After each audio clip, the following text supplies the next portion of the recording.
घोराई उपमहानगरपालिका 10 मानपुरमा स्कुलको करिब 13 बिघा जग्गा भाडामा लिएर महेन्द्र शर्माले गरेको तरकारी फार्म काँक्रा, बोडी, इस्कुस लगायत विभिन्न तरकारी गरेर लाखौंको आम्दानी गर्दै आउनुभएको छ। केही छैन, केही हुँदैन भन्ने मान्छेमा भइरहेको बेला उहाँले चाहिँ त्यही ठाउँमा यत्रो आम्दानी गर्नुभएको छ। दैनिक लाखौंको कारोबार। मेरो नाम महेन्द्र खड्का। हजुर, अनि के भयो, कति भयो तपाईँले यो तरकारी खेतीमा लागेको, कृषिमा लागेको? यो तरकारी खेतीमा लागेको 65 सालदेखि एसएससी ड्याबाट लागेको लागि सो हेर्नुहोस्।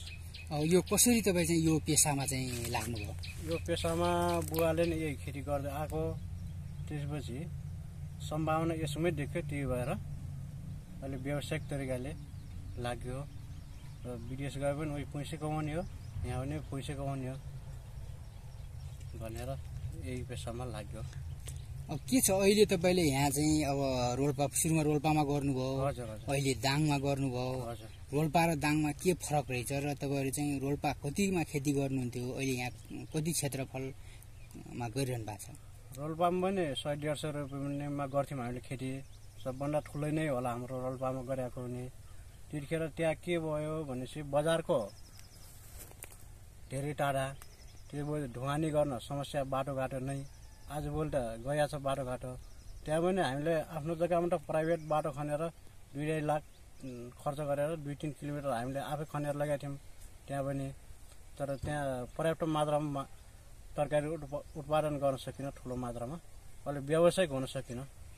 त्यही भएर यहाँ अब ठुलो जमिनमा गरेपछि अहिले व्यावसायिक तरिकाले उत्पादन भइरहेको छ धेरै मात्रामा।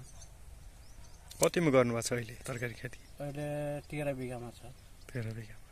के टोटल जस्तै परिवारकै लगाएर? परिवारकै लगाएर त 60-70 बिघा हुन्छ होला। बुवाको छुट्टी छ, भाइको छुट्टी छ, त्यो बजे 2टा बहिनीहरूको छुट्टी छ। अब तपाईँको जस्तै यहाँ दाङमा झरेर खेती गर्न लागेको कति वर्ष भयो?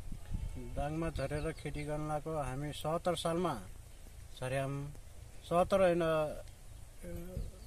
68 तिर होला झरेको। 68 तिर हामी तल सुडियारमा त्यहाँ जग्गा किनेर 1.5 बिघा जग्गा किनेर त्यही आफ्नै जग्गाबाट सुरुवात गऱ्यौँ। त्यही त्यहाँ अलिकति व्यावसायिक तरिकाले गर्न सकिन थोरै जमिनमा। त्यही भएर त्यहाँ अलि मौसमले साथ दिन र हामी घोराईको मसिना भन्ने ठाउँमा खेती गर्न गयौँ। त्यहाँ गोलबेडा खेती गऱ्यौँ। त्यसपछि त्यहाँबाट त्यहाँ 4-5 बिघा जग्गा लिजमा लिएर गऱ्यौँ। त्यही त्यहाँबाट सबैले अलग अलग गर्ने कुरा भयो। त्यही भएर कति मसिनामै गरेँ, कति नारीबाङ भन्ने ठाउँमा गएँ। म चाहिँ यहाँ 75 सालमा यहाँ आएर नारायणपुरमा खेती गरिरहेको छु। यहाँ के छ, कसको जग्गा चाहिँ भाडामा लिनुभएको छ, कति वर्षको लागि लिनुभएको छ? यो नारायणपुर सिद्ध रत्ननाथ स्कुलको हो।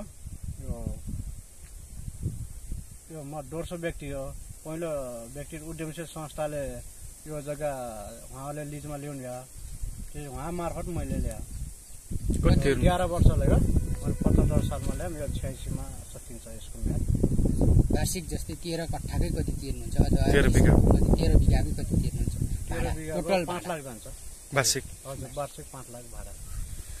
त्यसको 11 वर्षलाई सम्झौता छ। हजुर। अब यहाँ टोटल तपाईँको चाहिँ अहिले के खेती गरिरहनु भएको छ र कति लगानी छ अहिले तपाईँको टोटल? मेरो टोटल लगानी ठोबा सिँचाइ, डिप बोरिङ मात्रै 1 करोड बराबर छ। डिप बोरिङ र ठोबा सिँचाइ। त्यही भएर अरू समग्रमा यिनी बालीहरू उत्पादन गर्नको लागि अब मल्चिङ प्लास्टिकहरू यिनी त भइरहेछन्। अब यो जस्तै 13 बिघामा यो बाहेक 1 करोड बाहेक यो बाली उत्पादन गर्नको लागि 70-80 लाख जति खर्च हुन्छ।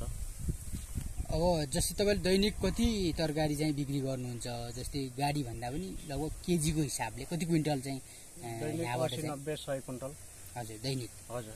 अनि कतिजनाले चाहिँ यहाँ रोजगारी दिनुभएको छ? रोजगारी यहाँ सरदर 25-30 जना हुन्छन्, आवश्यकता अनुसार 40-50 जना पनि हुन्छन्। के छ उहाँहरूले चाहिँ कति तपाईँको जस्तै कतिपय चाहिँ जेलदारीमा होला, कतिले तलबमा पनि राख्नु भएको छ, के छ? तलबमा त 2 जना मात्र हुनुहुन्छ, एकजना एकाउन्टेन्ट हुनुहुन्छ, त्यसपछि एकजना यहीँ भान्सा गर्ने, फर्म सर्भिस गर्ने, कहिलेकाहीँ उहाँले मान्छे लगाउनुहुन्छ, उहाँ 2 जना मात्र हुनुहुन्छ।